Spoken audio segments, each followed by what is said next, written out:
Bien,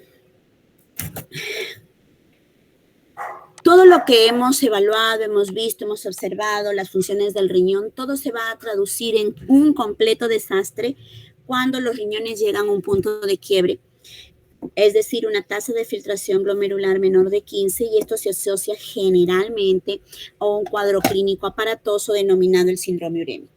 ¿Y por qué vamos a hablar de este primero antes de hablar de diálisis? Porque una cosa es hablar de enfermedad renal aguda que presenta rápidamente un síndrome urémico y necesitamos limpiar las toxinas del cuerpo y de esa manera solucionar la parte crítica y que después el riñón empiece a funcionar nuevamente y el paciente salga de diálisis. Y otra es hablar de un síndrome urémico de avance progresivo, que es el desenlace de una enfermedad renal crónica lenta, progresiva y, como ya hemos dicho, irreversible. Entonces, cuando hablamos de injuria renal aguda, generalmente el síndrome urémico es algo aparatoso, escandaloso y se convierte en una emergencia dialítica. Cuando hablamos de una enfermedad renal crónica que llega a un síndrome urémico, pues estaremos comentando de algo que va avanzando en el tiempo, pero que puede convertirse simplemente en una emergencia dialítica o que puede requerir el inicio de diálisis, que en algunos momentos, dependiendo del estado clínico del paciente, puede ser una diálisis entre comillas programada. O sea, ya le toca, así que ya está en 15 de depuración, hay que empezar a dializar, más o menos así, ¿no? Entonces vamos a ver cuáles son las definiciones, qué toxinas tienen que ver con esto y qué implicancias clínicas vienen presentándose, ¿no? Entonces, el síndrome urémico en el paciente crónico va a ser la alteración completa de las funciones bioquímicas y fisiológicas una vez que la enfermedad renal crónica ha llegado al estadio 5, que antes se denominaba terminal y que ahora se llama definitivo, presentando un conjunto de signos y síntomas que resultan del efecto tóxico de los niveles elevados de toxinas o productos nitrogenados o desechos en la sangre y todas las alteraciones que al no cumplir los riñones, las funciones que ya sabemos, metabolismo del agua, de los electrolitos, ácido base, endocrinas y de detoxificación, pueden presentarse. La enfermedad renal crónica no es lo mismo que insuficiencia renal crónica y mucho menos que síndrome urémico. La toxicidad directa de estos productos nitrogenados acumulados en la sangre, principalmente la metilguanina y miositol, a diferencia de los que muchos piensan que es la urea y la creatinina, causan daños en todos los órganos y lo vamos a comentar más adelante. Este daño es producido por la alteración de los mecanismos hemostáticos, tanto a nivel óseo, a nivel sanguíneo en relación a la eritropoyetina, a nivel ácido base, agua, electrolitos. Tal vez los principales indicadores y actualmente biomarcadores utilizados siguen siendo la creatinina y urea desde hace más de 80 años, pero es por lo que los biomarcadores que comentamos en algún momento en la clase todavía no son clínicamente prácticos o rentables en el punto de vista comercial. Pero lo que van a representar estos son un acúmulo de desechos nitrogenados en el cuerpo. Estos desechos nitrogenados incrementados en el cuerpo van a denominarse azoemia. Empieza a manifestarse cuando la tasa de filtración glomerular disminuye de 20 mililitros. Por eso es que antiguamente se decía que los pacientes diabéticos debían iniciar terapias de sustitución renal, sea diálisis o trasplante, por debajo de los 20 mililitros. Luego dijeron que los no diabéticos lo harían debajo de 15 mililitros. Más adelante se llegó a la conclusión de que en diabéticos y no diabéticos la diálisis requería iniciarse a los menos de 15 mililitros por minuto por 1.73 metros cuadrados de tasa de filtración glomerular. para que estas toxinas urémicas no tengan un impacto severo sobre la morbimortalidad. Y no son una o son dos, ni son tres, como dicen algunas canciones, sino son muchas, hasta ahorita clasificadas más de 80 toxinas urémicas, algunas pequeñas hidrosolubles, compuestos unidos o no unidos a proteínas, pequeñas liposolubles o compuestas unidas a proteínas, y las grandes moléculas llamadas también beta-2 microglobulina, paratormona, lectina, neuropéptico Y. Las pequeñas, más conocidas, es la creatinina y la urea, pero son hidrosolubles, y las liposolubles vienen a ser los indoles, inositoles, homocisteína y cresol.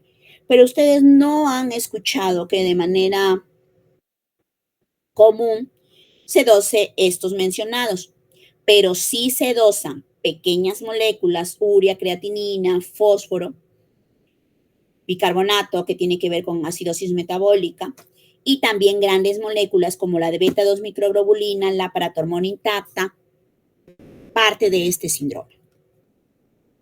Esta urea afecta principalmente la osmolaridad.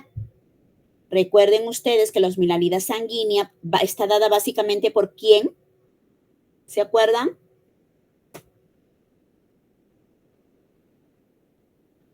¿Nadie?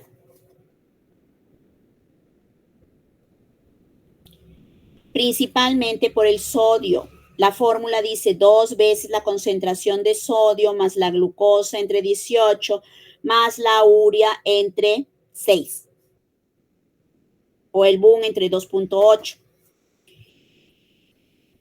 Proviene de la carbamilación de las proteínas y es además precursor de otras toxinas urémicas como la guanidina.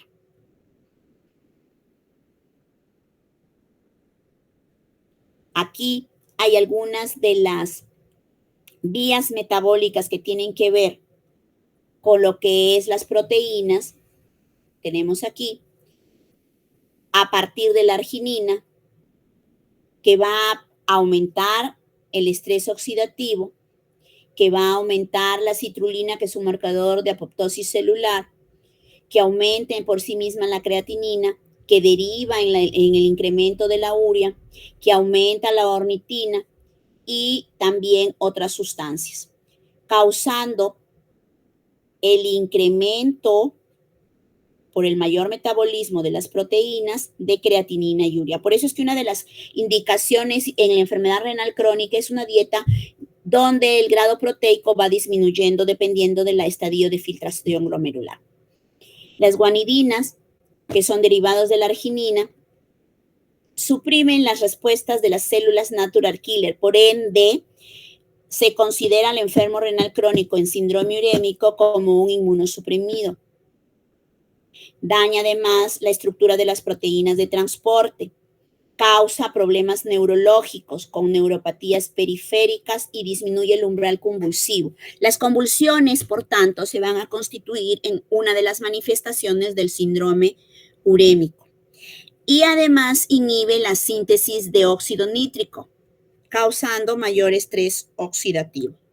El fósforo en los pacientes renales va a desencadenar prurito, es parte de la alteración del metabolismo calcio-fósforo paratormona, inhibe la 1-alfa hidroxilación, lo que no permite que la vitamina D se active. La homocisteína, deben haberle escuchado en cardiología, pues tiene que ver mucho con el daño endotelial. Es un factor de fase aguda, independiente, marcador y factor de riesgo para enfermedad cardiovascular. También proviene del metabolismo de las proteínas a través de la vía metionina. Estimula el crecimiento del músculo liso en los vasos sanguíneos, lo que le da mayor rigidez a los vasos sanguíneos. Y se incrementa por el déficit de ácido fólico, de vitamina B2, B6 y B12, que también se presentan en el paciente renal. El cresol, el crisisulfato, también son sustancias lipofílicas que son muy difíciles de remover en la diálisis. Entonces, la diálisis, cuando pretenda reemplazar a los riñones, no va a poder eliminar todo lo que estos lo eliminaban. Además, las bacterias tienen que ver también con estas sustancias, y estas sustancias van a aumentar los efectos neurológicos, van a disminuir la función del sistema de inmunidad, aumentan la mortalidad y la enfermedad cardiovascular. Los indoles, que son productos de degradación del triptófano, inhiben también el metabolismo oxidativo cerebral, causando más encefalopatía urémica. La beta-2 microglobulina se comporta como una molécula de depósito en diferentes partes de tejido, como si fuese un amiloide, pero principalmente le gustan las articulaciones y las partes blandas. Por eso es que da mucho problema osteoarticular.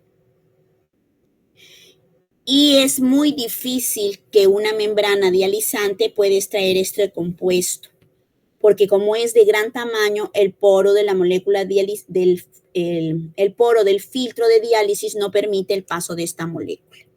Así que se va a depositar en los tejidos ricos en colágeno y los va a convertir en grandes fibras.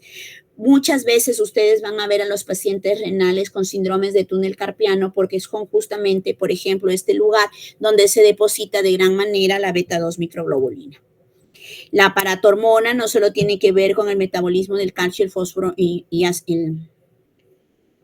la osificación del hueso, sino que también puede condicionar calcificaciones extravasculares, calcificaciones valvulares, calcificaciones de partes blandas, calcifilaxis. Además, como se asocia a un fósforo elevado, ya lo hemos comentado, va a producir mayor daño endotelial y es un factor de riesgo no clásico para enfermedad cardiovascular. Entonces, ya hemos dicho, todas estas sustancias van a diseminarse a través de la sangre por todo el cuerpo y van a causar diferente tipo de sintomatología. Y lo ven en los dibujos, no solo hay problemas a nivel del gusto, el paciente tiene una sensación o un sabor en los alimentos a amoníaco, a orina, dicen ellos, produce gastritis, náuseas, vómitos, hiporexia, diarreas, puede haber dolores musculares, puede haber cefalea, laxitud, somnolencia, coma, convulsiones, crisis hipertensivas y un síndrome cardiorrenal, anemia importante, infecciones frecuentes, alteraciones en la retina.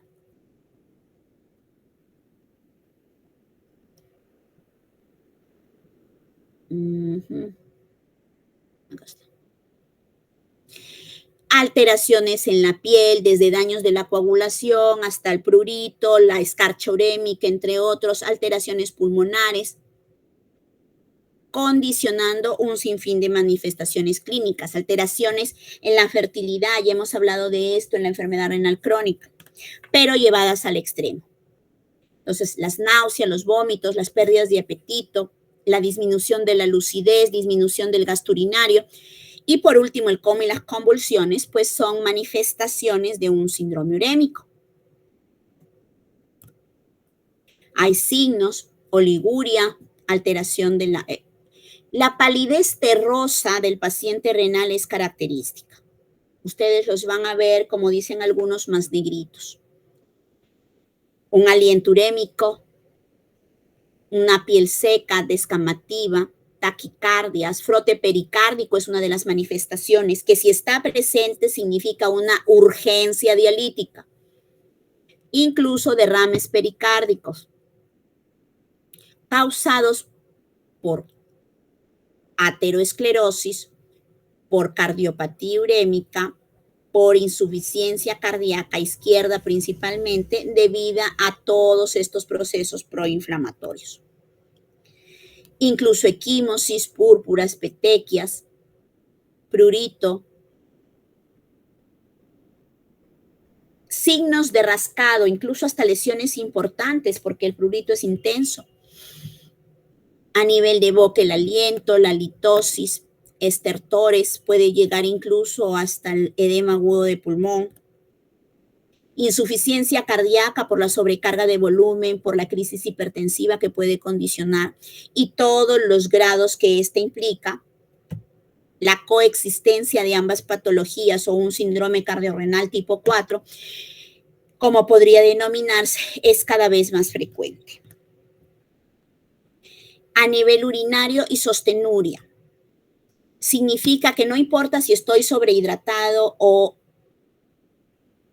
deshidratado, la densidad de mi orina no va a cambiar, porque ese riñón ya no es capaz de tener capacidad de concentración. Y como ya no concentra, voy a estarme levantando por la noche para orinar. E incluso voy a orinar mayor volumen de noche que de día. Asterixis. Muchos de ustedes habrán visto en encefalopatía hepática, por ejemplo, un tremor ligero en los brazos, perdón, en las manos, en los dedos, cuando ustedes hacen la flexión hacia el brazo de las manos, como si fuese el aleteo de un ave, una vibración a veces muy sutil, síndrome de piernas inquietas, calambre, mioclonías que se pueden ver incluso en la lengua. Y hablamos de esto en síndromes urémicos bastante severos, ¿no?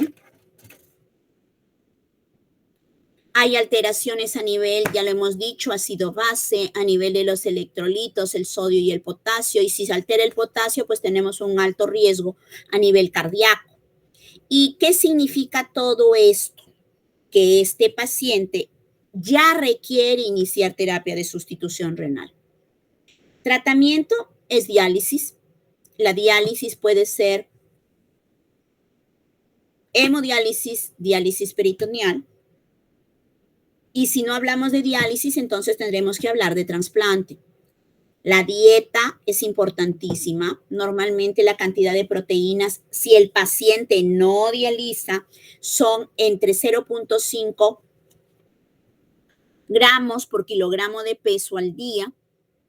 Debe tener generalmente bajo en sal, porque ya hemos dicho que uno de los criterios de la enfermedad renal crónica es la presencia de hipertensión arterial. El volumen tiene que ser medido en relación a la cantidad de orina del paciente, porque si el volumen es mayor de lo que orina, el paciente lo vamos a edematizar o lo podemos incluso hasta congestionar y llevar a un edema agudo de pulmón, que es la máxima expresión de una insuficiencia cardíaca congestiva. Así que el manejo también de las infecciones es importante, porque son las infecciones una de las mayores causas de descompensación. El uso de antihipertensivos, si las náuseas y vómitos son preponderantes, esto generalmente se asocia a la acidosis metabólica, así que lo ideal antes de dar antieméticos, o sea, para que no vomite, mejor corrige la acidosis metabólica. Si hay anemia, trátela, haga la investigación de la anemia como cualquier otra, vea si hay déficit de algún elemento necesario, ácido fólico, vitamina B12, del hierro, y compleméntelo y use también eritropoyetina. A nivel óseo mineral, que es otro de los criterios de enfermedad renal crónica, no se olviden, son 4, azoemia por más de 3 meses, tamaños renales alterados, hipertensión y alteración óseo mineral. Si hay alteración óseo mineral, trátela. Si el calcio está bajo y el fósforo alto, use quelantes. Si la paratormona está elevada, use vitamina D, análogos de vitamina D o lo que es calcimiméticos. Si hay una gastritis urémica, que es otra de las urgencias dialíticas, use protector de la mucosa gástrica. Pero no significa que este protector de la mucosa gástrica es eterno. Y si el paciente está convulsionando, pues evidentemente use anticonvulsivos o incluso, de ser necesario, ayúdelo con algo de sedación. Entonces, el síndrome urémico es un complejo compuesto de signos y síntomas causados por sustancias urémicas. Estas toxinas urémicas no se filtran por la enfermedad renal crónica. Y las manifestaciones van a depender de la cantidad y del tipo de sustancias urémicas retenidas. Por eso es que no es igual en todos los pacientes.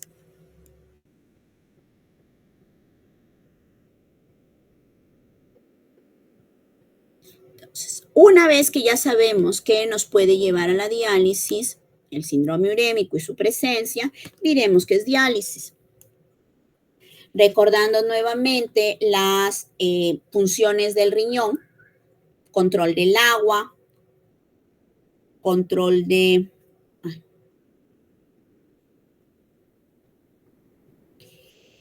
hidrogeniones, ácido base, depuración. Vamos nosotros a ver que este paciente puede presentar urgencia con diferentes cuadros clínicos. O sea, si hay una urgencia dialítica, debemos iniciar diálisis rápidamente. Si no hay una urgencia dialítica, puedo iniciarla de manera programada. Y la sintomatología es la que me va a definir cuándo tengo que ser muy rápido o cuándo puedo iniciarlo de manera programada. La mayoría de las veces es consecuencia del deterioro de una enfermedad renal crónico a insuficiencia renal crónica, a un síndrome urémico y al inicio de diálisis. Pero puede ser también consecuencia de una injuria renal aguda o de una enfermedad rápidamente progresiva que requiera terapia de diálisis. Si hay alteraciones urémicas, neurológicas, encefalopatía urémica, digestivas, hemorragia digestiva por uremia, cardiopulmonares, un edema agudo de pulmón refractario a tratamiento médico o una pericarditis urémica, puede iniciarse rápidamente la diálisis. Ya hemos dicho las múltiples manifestaciones clínicas de la uremia, algunas no tan específicas como por ejemplo hipotencia, amenorrea, alteraciones en la aparición de lo que es la pubertad en adolescentes. Llegamos al punto en que el paciente, por X y razones, los riñones no son suficientes para mantener el equilibrio y debe iniciar una terapia de reemplazo renal. Diálisis o trasplante. Y como los riñones para trasplantar no los encontramos en el supermercado, pues la mayor parte de las opciones es diálisis. Puede tener indicaciones absolutas, pero el momento del inicio de la terapia depende del nefrólogo o del médico. Depende ahora también del paciente y de la familia del paciente, porque al final son sus vidas las que también van a cambiar. Cuando hablamos de hemodiálisis, esta tiene funciones similares al del riñón y se denomina ultrafiltración a lo que en el riñón se denominaría el manejo del agua, el sacar los líquidos de exceso o el manejar el volumen. Hablamos de difusión, en lo que el riñón se llamaría eliminar o detoxificar sustancias o sacar los tóxicos. Hablamos de convección, cuando además se saca ambas cosas, líquidos y solutos. Y estos son mecanismos físicos que se dan entre dos compartimentos separados por una membrana semipermeable. Normalmente la hemodiálisis es intermitente, es decir, dura menos de 24 horas. O puede, en terapias intensivas, por ejemplo, ser una diálisis continua, aquella que dura más de 4 horas. Algunas también denominan terapias intermedias, aquellas que duran más de 6 horas, pero menos de 24. La otra diálisis es la diálisis peritoneal, que tiene ventajas y algunas denominadas desventajas. Es de fácil inicio, no tiene que ver con la sangre, se puede aplicar en cualquier lugar sin necesidad de tener unas máquinas muy complejas. Aclara mucho mejor esas partículas grandes que hemos comentado, beta-2 microglobulina, paratormona intacta, entre otras. No requiere un entrenamiento muy especializado porque lo hacen en domicilio el paciente o sus familiares. No tiene que ver con accesos vasculares, así que no hay posibilidad de sangrado, rotura. Por ellos, no requiere anticoagulación, así que disminuye también la posibilidad de un sangrado. No utiliza máquinas caras ni circuitos extracorpóreos difíciles de conseguir. Esto sí, por favor, quiero que lo recuerden mucho. ¿Cuándo iniciar diálisis de emergencia? Esto es una emergencia dialítica. A, E, I, O, U. ¿Quién no sabe las vocales? A, de acidosis metabólica, refractaria a tratamiento médico. E, de electrolitos. ¿Qué electrolitos? Todos no. Hablamos de calcio, una hipocalcemia o hipercalcemia severa. Hablamos de potasio, una hipercalemia, no se trata hipocalemia con diálisis, solo la hipercalemia. Y el sodio, la hipernatremia o la hiponatremia refractaria a un buen tratamiento médico. Además, existen sustancias, como el riñón ya no funciona, no va a eliminar los tóxicos, existen sustancias que sí se dializan, que sí salen por los filtros de diálisis, como los salicilatos y el etilenglicol. Pero no todas las sustancias lo hacen. Así que hay que tener mucho cuidado cuando indicamos diálisis por intoxicación de asegurarnos que realmente la sustancia pueda ser sacada por el filtro. La sobrecarga de volumen o el edema agudo del pulmón refractario a tratamiento médico y la uremia.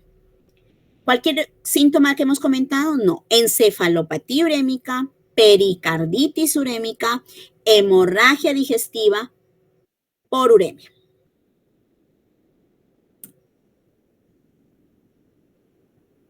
¿Cuándo remitir a un nefrólogo a un paciente que ya tiene enfermedad renal crónica porque ya va a iniciar o va a estar pronto a iniciar una diálisis programada? La anterior eran diálisis de urgencia.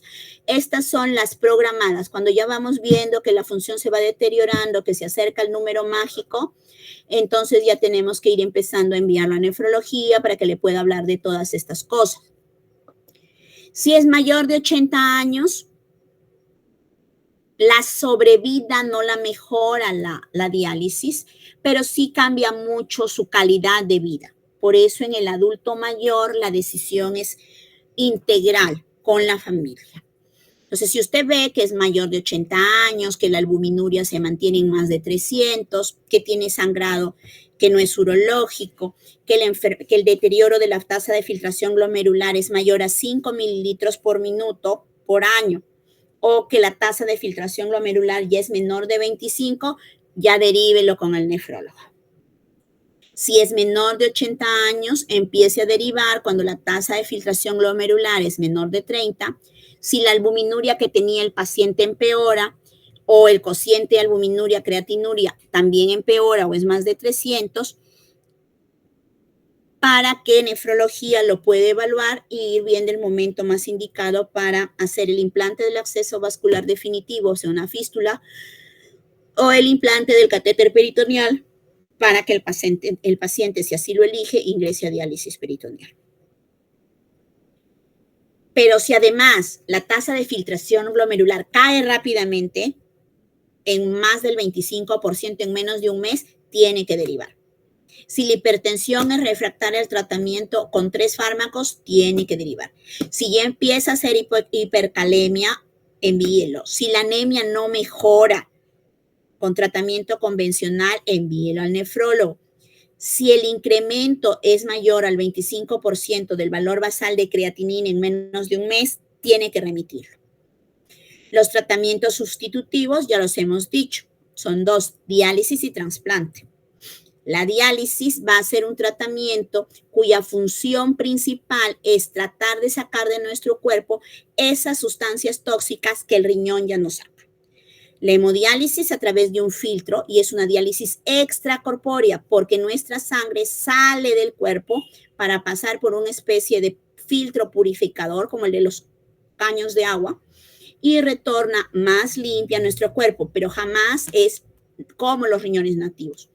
O la diálisis peritoneal, que utiliza la cavidad abdominal que tiene cubierta de peritoneo, que es una cavidad virtual, que la rellena de líquido especial de diálisis, convirtiéndola en una cavidad real para que utilice los vasos de este peritoneo, todo el endotelio de este peritoneo, como si fuese este filtro purificador. Significa que va a romper la unión de estas toxinas al cuerpo a través de un fenómeno químico y físico que va a constituirse en la difusión pasiva de solutos a través de la membrana de la sangre del paciente y el líquido de diálisis, y esa membrana es la membrana artificial del filtro, que por gradiente de concentración pasará los tóxicos que son abundantes en el paciente y que no tiene líquido de diálisis, pasarán del paciente al líquido de diálisis. Y en el caso de la diálisis peritoneal, que es intracorpórea, pasarán de la sangre del paciente al líquido de diálisis peritoneal, pero la membrana semipermeable la constituye el peritoneo. La elección de una o la otra depende principalmente, diría yo, de la preferencia del nefrólogo, de la posibilidad que yo tenga de ofrecer ambas terapias, porque hay sitios en que solamente hay hemodiálisis. En Piura, el Ministerio de Salud solo ofrece hemodiálisis, no ofrece diálisis peritoneal como una alternativa. De los insumos, de lo que cuente en mi sistema de salud, en mi servicio de salud, de los recursos disponibles y principalmente también del deseo del paciente. Pero si el paciente a usted le dice, ¿sabe qué? No quiero que me dialice, caballero, le da a usted el tratamiento médico conservador, aumenta las dosis de lo que ya hemos venido usando a lo largo de la enfermedad renal crónica, buscando que la sintomatología se reduzca, pero evidentemente no va a ser lo suficiente para mantenerlo bien, tranquilo, comiendo, y la posibilidad de que fracase o fallezca en cualquier momento, pues se incrementa si se queda solo en tratamiento médico conservador. Pero como es su cuerpo y es su decisión, pues se respeta. En la diálisis peritoneal, la membrana de peritoneo actúa como membrana de diálisis. Normalmente tiene unos 2 metros de área de superficie corporal y lo que busca es que al momento en que ambos compartimentos, el líquido de diálisis que está en el abdomen, se equilibre con la cantidad de toxinas que está en la sangre del paciente, este líquido pueda ser drenado de manera fácil a través de ese tubito denominado catéter peritoneal. Y a través de él también poder eliminar el agua de exceso. Hay 3 elementos: la membrana peritoneal o el peritoneo, las características físico-químicas de la solución de diálisis, o sea, qué concentración de azúcar tiene, cuánto de volumen tiene, cuánto de sodio, cuánto de calcio, y el catéter. Vemos aquí. Normalmente esta cavidad está vacía, está dosada y no se ve. Este es el peritoneo que recubre todo y, como les decía, tiene una superficie más o menos de 2 metros cuadrados, que es más o menos el tamaño de un filtro de hemodiálisis. Esta cavidad, que es virtual, se convierte en real al poner un catéter que va hacia la parte más baja o el fondo del saco de Douglas, y es a través de este catéter infundir líquido. Como usted ve, se va llenando este compartimiento con pocas toxinas, se pone en contacto con los vasos sanguíneos del paciente a través del peritoneo y esas toxinas que están en su sangre van a ir a este líquido. Una vez completada el horario, simplemente como quien abriese una llave, el líquido sale por gravedad a la solución drenada y usted vuelve a infundir un nuevo líquido, o lo que le diríamos un líquido de diálisis limpio. Normalmente depende la elección de cómo usted muestre al paciente. Algunos pacientes pasan a diálisis peritoneal después de que ya se le acabó todos sus accesos vasculares, ya no tiene venas por donde dializar, bueno, pues ya no le quedan de otra si quiere seguir viviendo que pasar a peritoneal. Si tiene una insuficiencia cardíaca, peritoneal es una opción mucho más llevadera. Si tiene una hepatiopatía crónica, también, porque de paso le ayuda a sacar las ascitis que se producen habitualmente por la hipertensión portal. Y la ventaja que tiene es que preserva mejor la función renal residual. Ustedes han escuchado que iniciamos diálisis a los 15 mililitros de depuración, no a los 0. Así que todavía hay 15% de masa renal funcionante. Y si nosotros hacemos diálisis peritoneal, este 15% se va a mantener por más tiempo que si a este paciente lo pusiésemos en hemodiálisis. ¿Hasta aquí alguna pregunta? Doctora. ¿Quiénes están más beneficiados? Los niños, los cardiópatas, los pacientes con gran problema cardiovascular, los diabéticos. En lo personal pienso que todos iría mejor en peritoneal, pero la decisión pues ya es del paciente.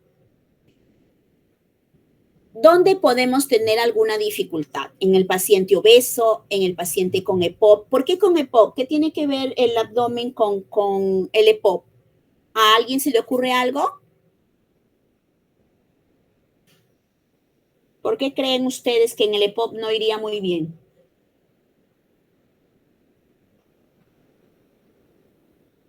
¿Nadie?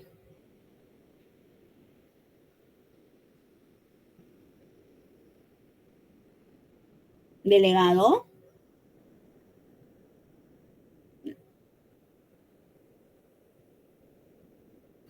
Aquí estamos, doctora. ¿Y por qué cree usted que en el EPOC no iría muy bien la diálisis peritoneal?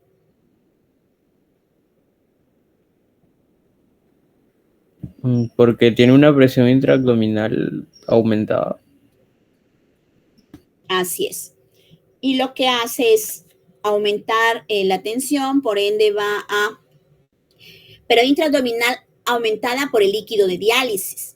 Entonces, el paciente que ya requiere una mayor excursión pulmonar, quiere decir que el diafragma baje mucho más para que los pocos pulmones que le quedan se llenen de aire, y si no pueden bajar porque el líquido peritoneal está ocupando espacio, pues no le iría tan bien. Lo mismo le ocurre al paciente con una ascitis importante, ¿no? A un hepatópata cuando le da, por ejemplo, una neumonía. Le va peor porque el abdomen está mucho más distendido. La poliquistosis renal, ambos riñones se ocupan mucho espacio, así que esos 2 metros cuadrados se volverían mucho menos para llenarse de líquidos y el tamaño del filtro, que es en este caso el peritoneo, disminuiría. Las cirugías abdominales múltiples, porque probablemente haya formado bridas o adherencias, y algunas enfermedades inflamatorias que también pueden formar bridas y adherencias intraabdominales sin necesidad de haber estado operados. Cuando no se usa, cuando tenemos una operación reciente, cuando hay un absceso intraabdominal, cuando hay una trombosis mesentérica activa, cuando hay divertículos activos, cuando hay problemas inflamatorios intestinales severos. Y entonces hablaremos pues también de hemodiálisis. Y hemos dicho ya que se necesitan 2 compartimientos, pero en este caso es la sangre del paciente y el líquido de diálisis que se pone en contacto con ella en un filtro purificador. Y esa membrana semipermeable la constituye un material artificial que se interpone entre ambos. Y de un lado hacia el otro van a ir el agua y los solutos que pasan a través de la membrana del filtro, ya sea porque el tamaño se los facilita o ya sea porque la fuerza de arrastre del agua o la presión de la sangre los lleve de un lado hacia otro. Entonces, ¿qué necesitamos? Un filtro y una máquina que nos permita monitorizar el proceso. Hay 2 circuitos, sí. Hemos dicho el circuito del paciente. A través del acceso vascular sale la sangre del paciente por unas líneas especiales, va hacia el filtro, se purifica y retorna hacia el paciente. Pero en la máquina se prepara el líquido de diálisis entre agua, soluciones ácidas y soluciones básicas, se prepara un componente denominado líquido de diálisis que va a ir por el otro compartimiento interno de la máquina, va a entrar al compartimiento externo del filtro y va a ir en contracorriente para poder recibir las toxinas, el agua de exceso y retornar hacia el desagüe del establecimiento. Esta sangre es impulsada por una bomba hidráulica porque no es suficiente la presión sanguínea del paciente para mover su sangre a través de 300 o 400 mililitros por minuto. Así que necesita una bomba que la impulse y que después retorne la sangre a la línea venosa. Por acuerdo internacional, la parte que sale del paciente lleva un color rojo, simulando una arteria, y la parte que retorna al paciente en un color azul, simulando a una vena.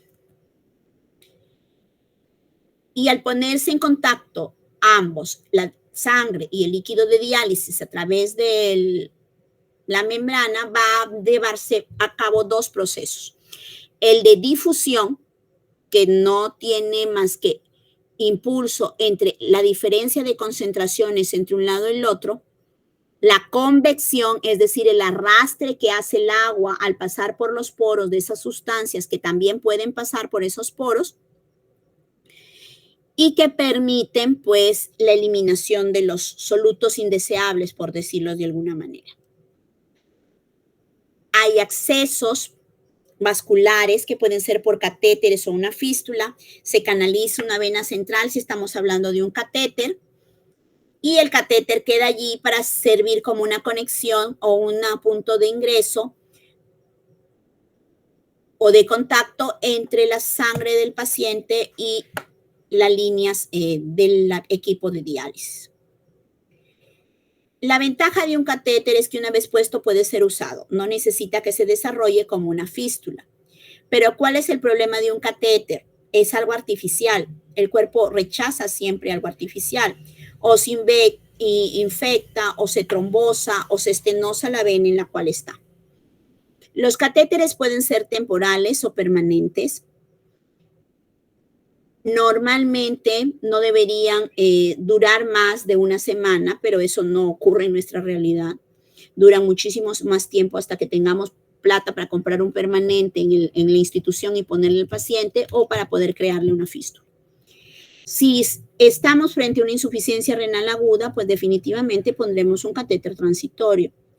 Si el paciente ya es un renal crónico que requiere iniciar diálisis y no tenemos tiempo para que la fístula, que es una operación que une una arteria y una vena del paciente, madure, y eso le toma por lo menos entre 3 semanas y 2 meses, se pone un catéter. Si de repente estaba en peritoneal y por alguna razón tiene que salir de ellas, utiliza un catéter. Si de repente recibió un trasplante y ese riñón fue rechazado, también se puede poner un catéter central.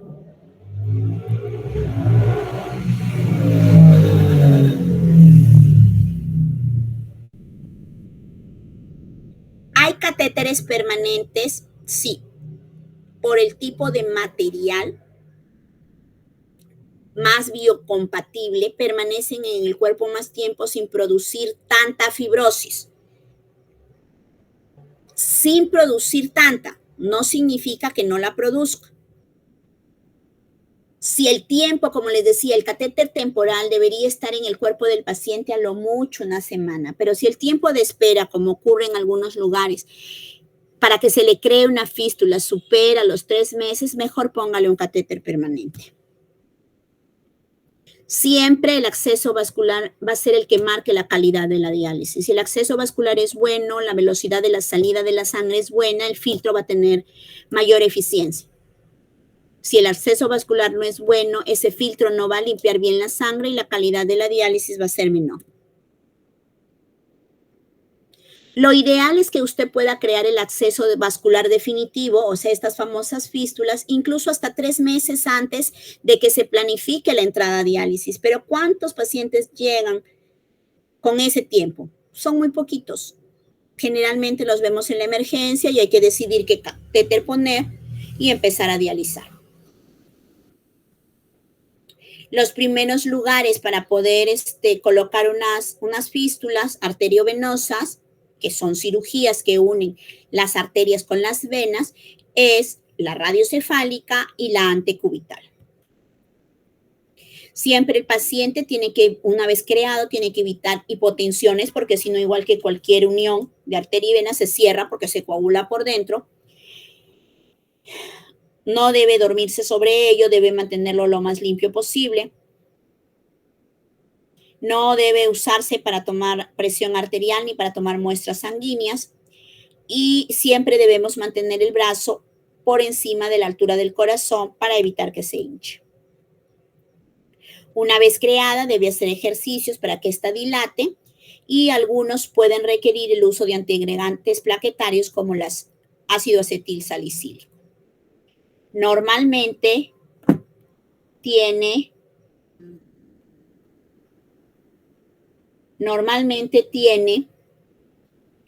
un latido y un soplo, ¿no? Usted pone el estetoscopio y sopla, pero cuando pone su palma sobre la fístula también vibra y ese es el famoso trill. Ambos deben estar presentes para que sea un buen acceso para diálisis. ¿Cuáles son las complicaciones? La hipotensión, náuseas, vómitos, calambres, dolor de cabeza, fiebre, dolor torácico, arritmias, embolismo aéreo, hipoxemia, hemólisis, acidosis, hipertensión que puede terminar en un evento cerebrovascular. ¿Por qué? Porque trabaja sobre la bomba sanguínea que es el corazón. Así que debemos nosotros valorar, hacer todo lo posible para que nuestro paciente no progrese a diálisis. Bien. ¿Algún comentario, pregunta en relación a esto? No, doctora. Bien. Entonces vamos a pasar a la última presentación, que es un poco las imágenes. Como todo lo que hemos hablado de la parte anatómica podemos verlo a través de las imágenes. El riñón normal es este, la parte externa. Aquí yo siempre lo comparo con una palta. La parte verde, que diríamos así, es la parte de la corteza. La parte amarilla, por decirlo así, sería la parte de la médula. La corteza tiene más sangre que la médula, o sea que si ustedes le hacen un Doppler, que es un estudio vascular al riñón, van a ver más flujo sanguíneo a nivel de la corteza que de la médula. La parte de la pelvis renal, que ya empieza el sistema pielo-ureteral y el ducto. El estudio más útil, más accesible y práctico en nefrología es la ecografía renal. Y ustedes ven acá, esta es la imagen en la anatomía y esta es la imagen en la ecografía. Muchos de ustedes han acompañado la práctica en consultorio y ya hemos hecho ecografías y hemos visto pues las diferentes características del riñón. Entonces tenemos la parte de la corteza, esta parte más central es la médula, este centro hiperecogénico viene a ser la pelvis.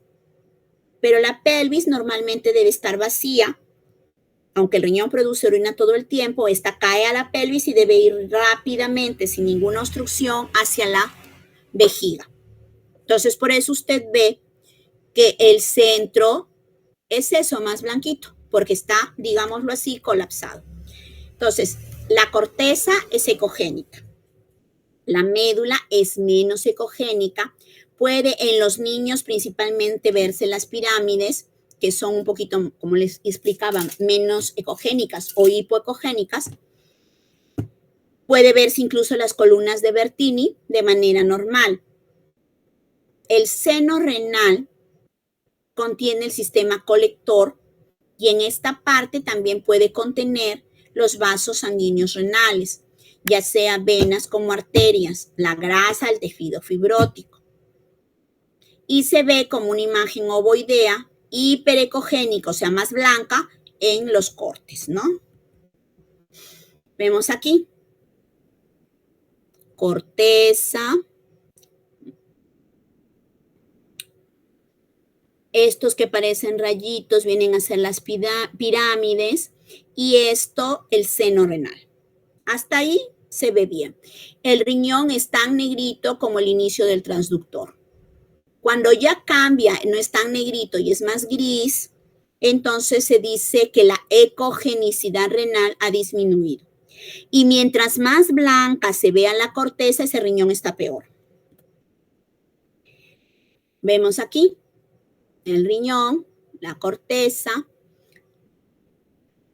las pirámides. Estos no son quistes, son los espacios que dejan las columnas de Bertini y las pirámides renales. Y este es el seno renal. Este es un corte sagital y este es un corte transversal. Entonces, ¿qué vamos a ver a través del ultrasonido o la ecografía?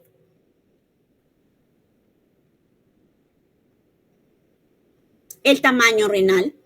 Ven aquí. Puede ser normales. Pueden estar más grandes, se llama nefromegalia, o pueden estar más pequeños y se llama hipotrofia o atrofia renal, dependiendo del tamaño. Si lo vemos a nivel de diferentes edades, podemos ir viendo el crecimiento renal y lo que les denominaba la pérdida de la diferenciación córtico-medular. Normalmente se debe ver la diferencia entre la corteza y la médula.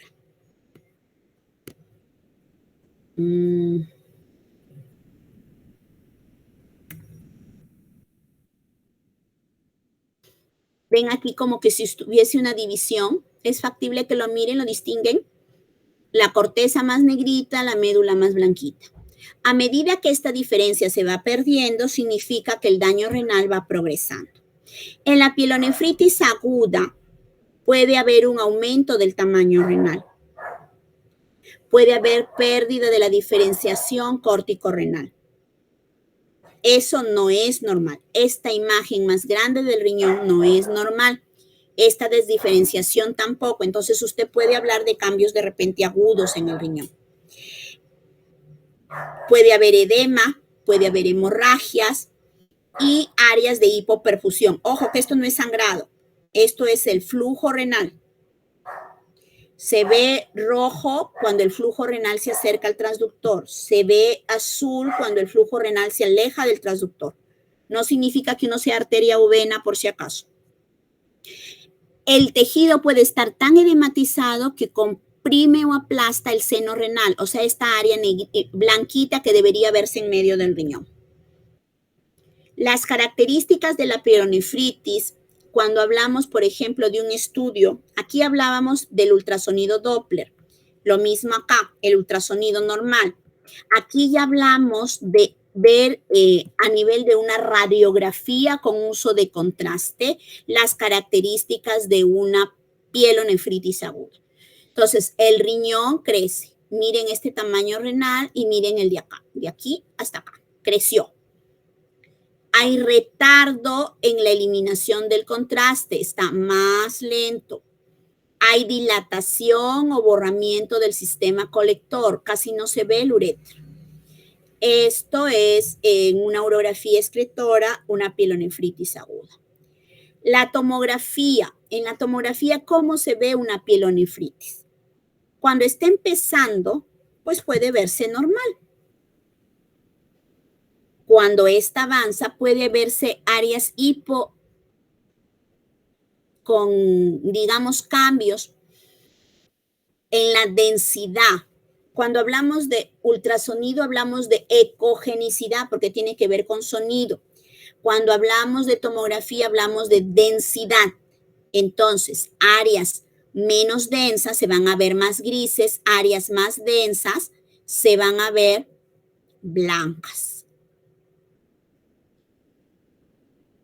Los cambios pueden observarse incluso hasta después de 5 meses si ha habido una pielonefritis aguda. Entonces, probablemente sea un buen elemento diagnóstico, pero no es un buen elemento de imágenes para seguimiento. Pero sí es bueno para evaluar las complicaciones de una pielonefritis. ¿Qué puede pasar con una pielonefritis maltratada? Que se puede convertir en un absceso renal. Vemos aquí.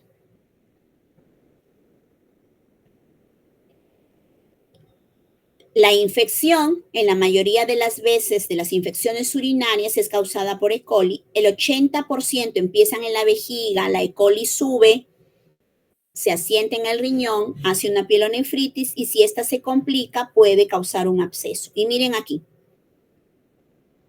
Esta es la ecografía, este es el riñón y se ve esta pelotita aquí, que es el absceso. ¿Lo mira usted a la tomografía? Sí.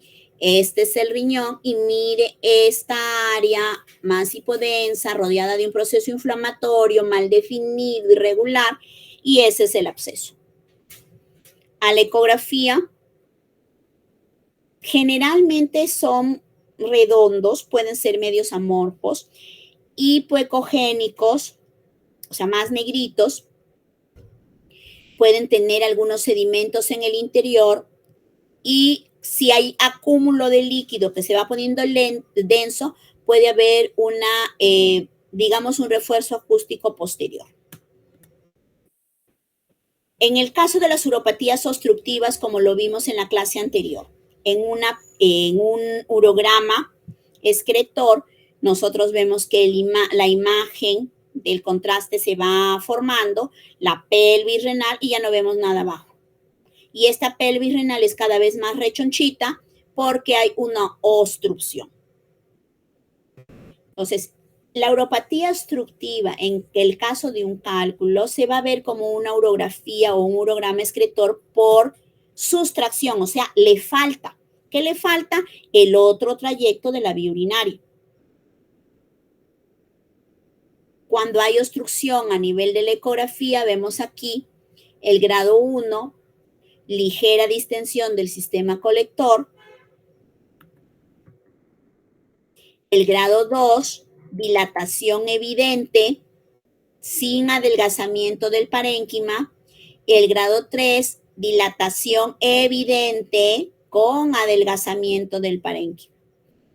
¿Ven? Parecen unos cuernos de un alce o digamos, como un guante medio deformado y lleno, porque aquí ya se está deformando el sistema colector y está causando ya una nefropatía obstructiva. Un pionefro es un riñón que se convierte todo él como un absceso. Y lo que vamos a ver es un sistema colector dilatado e infectado. Por la ecogenicidad y en la tomografía, por la densidad, aquí vemos la tomografía, podemos concluir de que este círculo no tiene densidad de líquido, o sea, no es orina obstruida. Tiene mayor densidad, así que es más compatible con un absceso. Y si este fuese mucho, podría ser un hematoma, por ejemplo. La litiasis generalmente son de oxalatos de calcio, solo el ácido úrico no se ve a la radiografía. Así que si usted tiene un paciente con cálculo y quiere más o menos tratar de presumir de qué es, si a la ecografía lo ve y no a la radiografía, entonces eso es ácido úrico o cistina.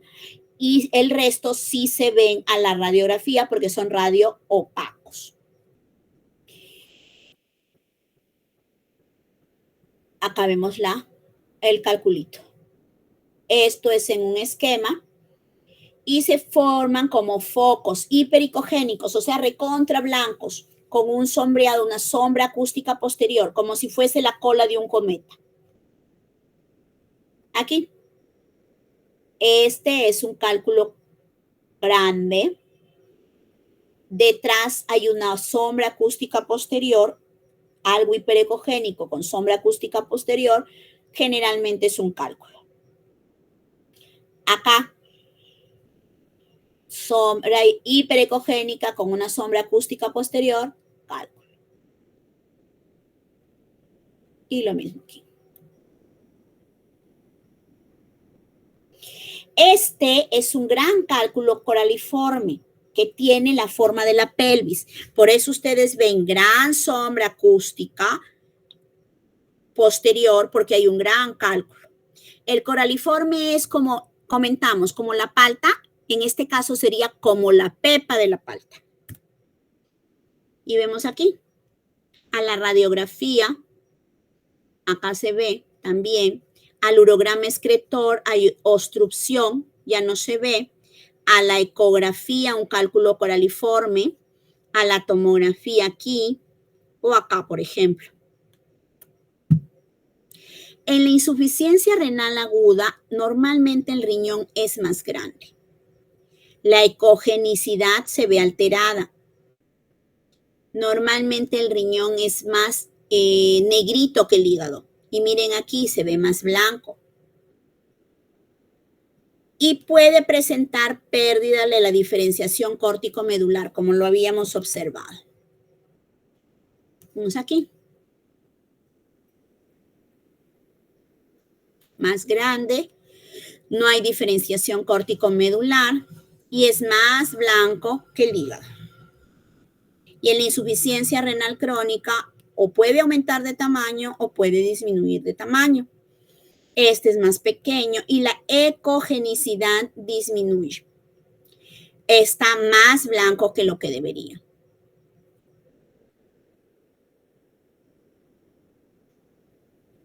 Vemos aquí.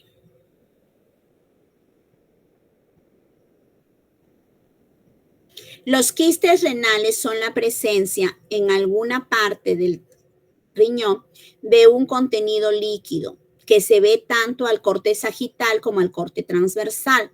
Vemos aquí. ¿Y cómo se diferencia de que no sea una dilatación o hidronefrosis? Porque normalmente tiene unas paredes bien establecidas. Por ejemplo, acá. Y este es el quiste y el parénquima renal desplazado. Los quistes pueden ser simples, pared delgada y un líquido interior. O pueden ser complejos, una pared gruesa, una pared tabicada, una pared engrosada. Aquí se ve el pequeño quiste a la ecografía, aquí con mayor precisión, acá más cerca a la tomografía, ¿no? Riñón poliquístico es aquel que tiene una enfermedad autosómica dominante ligada principalmente al cromosoma X y que tiene que ver con la aparición de muchos quistes en órganos sólidos intraabdominales. Hablamos de hígado, hablamos de riñón, hablamos de vaso, páncreas, incluso. A nivel de intestino puede presentar divertículos, a nivel de vasos sanguíneos puede presentar aneurismas, incluyendo principalmente los cerebrales.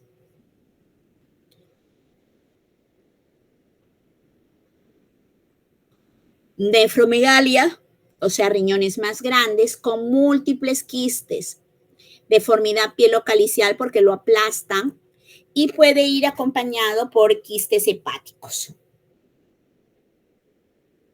Hay otras enfermedades que también pueden verse asociadas a la presencia de quistes. La enfermedad de von Lippel-Lindau, que es una neoplasia y quistes en diferentes órganos, la esclerosis tuberosa asociada a quistes y neoplasias renales. Vemos aquí un gran riñón con un montón de quistes.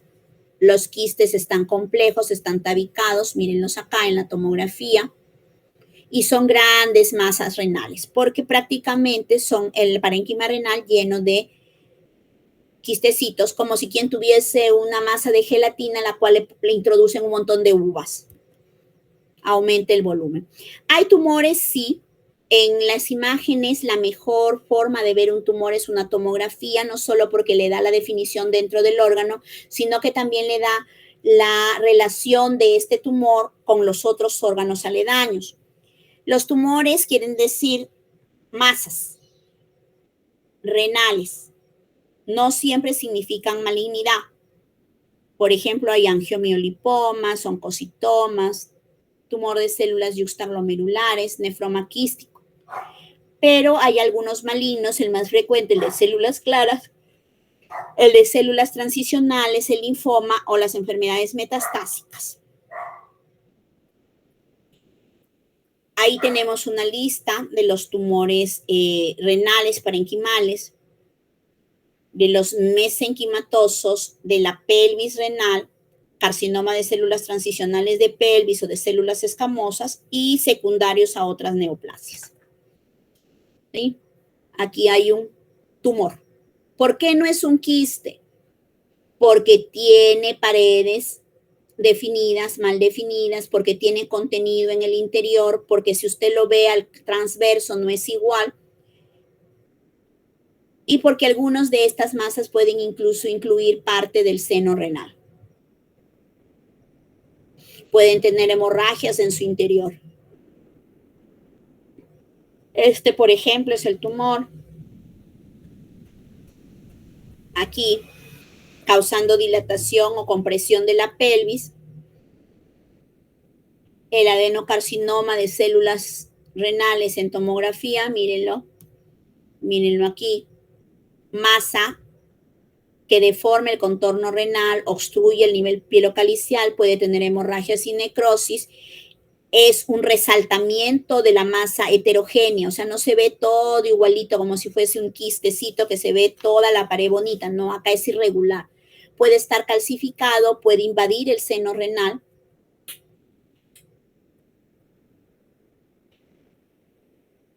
Angiomiolipoma, una masa homogénea cortical, bien definida, parecida a la grasa.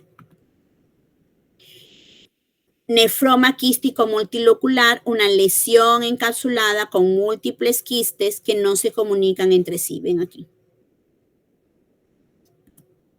Metástasis renales, masas sólidas, múltiples, con infiltración difusa. ¿Quién puede dar metástasis al riñón? Aquí está, por ejemplo, el pulmón, el cáncer de pulmón, el cáncer de mama, el cáncer de colon, de estómago y de cuello uterino.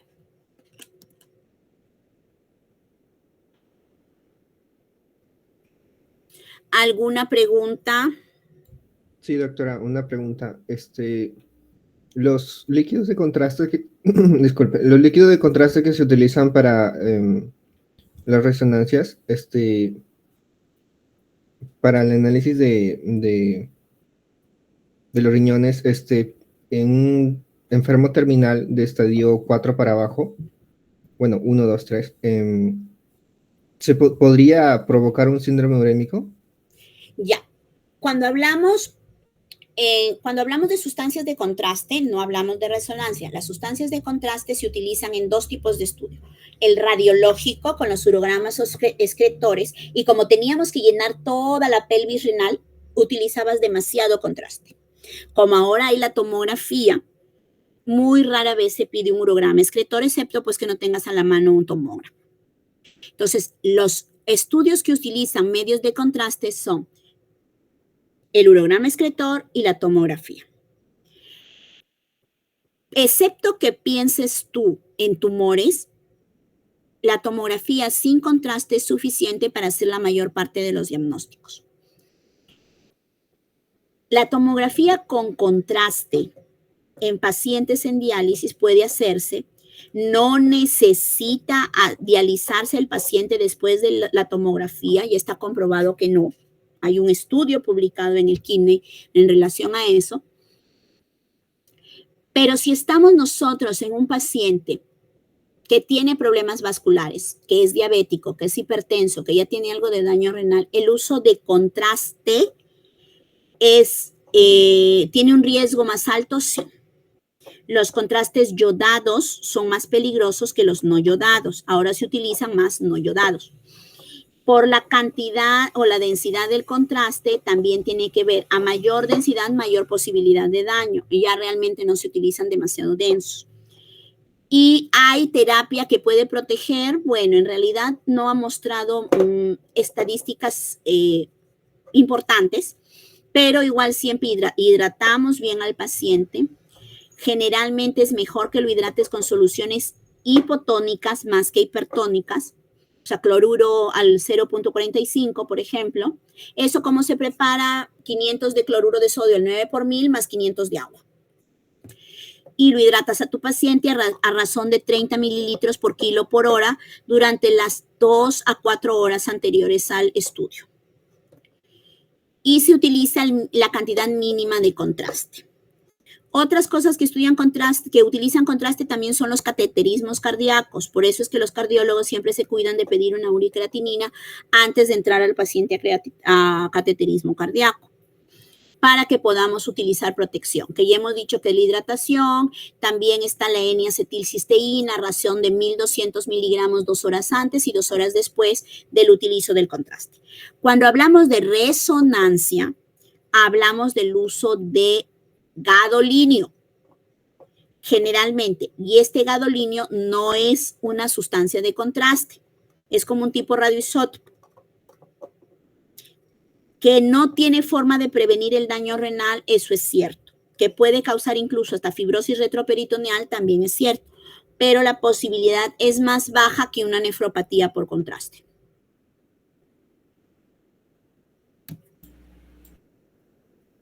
Ok, gracias. La incidencia de nefropatía por contraste es de menos del 2%.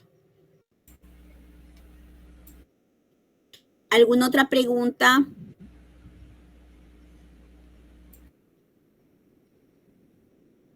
Hilda.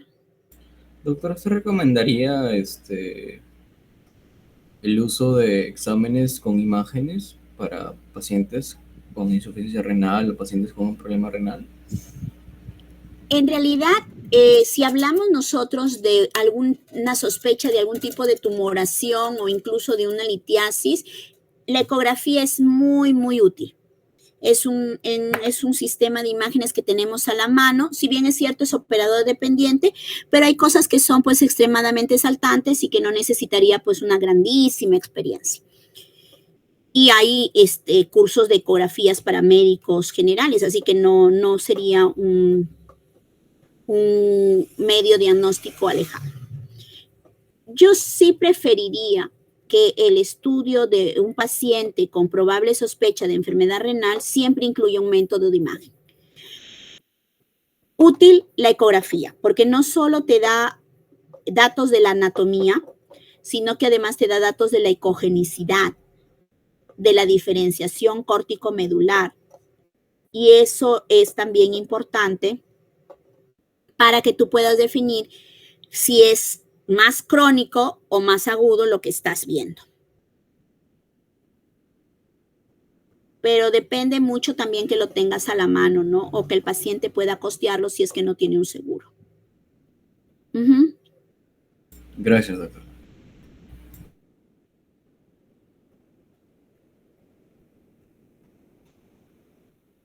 Lorenzo. Brian. Sí, doctora. ¿Alguna pregunta? No, doctora, todo claro.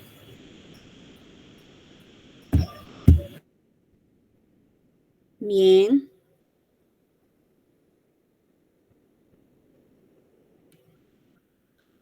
Perfecto. Bueno, entonces, ¿para cuándo ha quedado su examen? Para el miércoles 26, creo. Todas las presentaciones están en su chat, en su WhatsApp delegado. Verifíquelas. Sí, doctora. Están en un drive. Las que me envió usted. Sí. O sea, Sí, ya también. le envié todas las presentaciones para que puedan revisarlas.